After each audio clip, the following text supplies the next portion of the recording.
সবাইকে অগ্রিম ঈদের শুভেচ্ছা। ঈদ মানেই হচ্ছে খুশি এবং আনন্দের বিষয়, যে কোনো অনুষ্ঠানে খুশি এবং আনন্দের বিষয়। সুতরাং আমরা সবাই চেষ্টা করি গ্রামের বাড়িতে গিয়ে সবার সাথে ঈদ ভাগাভাগি করার জন্য, আনন্দ ভাগাভাগি করার জন্য। তো আমরা যখনই যাব তখন অবশ্যই সতর্কতা অবলম্বন করব, কিছু বিষয় না বললেই নয়। সেটা হচ্ছে, যাওয়ার সময় অবশ্যই আপনার বাসার ইলেকট্রিসিটির মেন সুইচ অবশ্যই বন্ধ করতে হবে, পানির ট্যাপগুলো ঠিকঠাক করে বন্ধ করতে হবে। যদি আপনার বাসায় ওয়াটার পিউরিফায়ারের কোনো ধরনের সিস্টেম থেকে থাকে তাহলে ইলেকট্রিক লাইন এবং পানির লাইন বন্ধ করে দিতে হবে। আর যাওয়ার সময় দরজা এবং জানালা ভালো করে লক করতে হবে, দরজাতে ভালো করে তালা লাগাইতে হবে।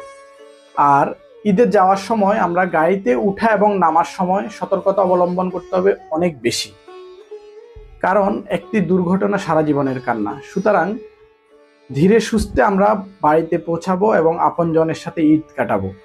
আপনার ঈদ আনন্দে কাটুক, আপনি ভালো থাকুন এবং ভালো রাখুন।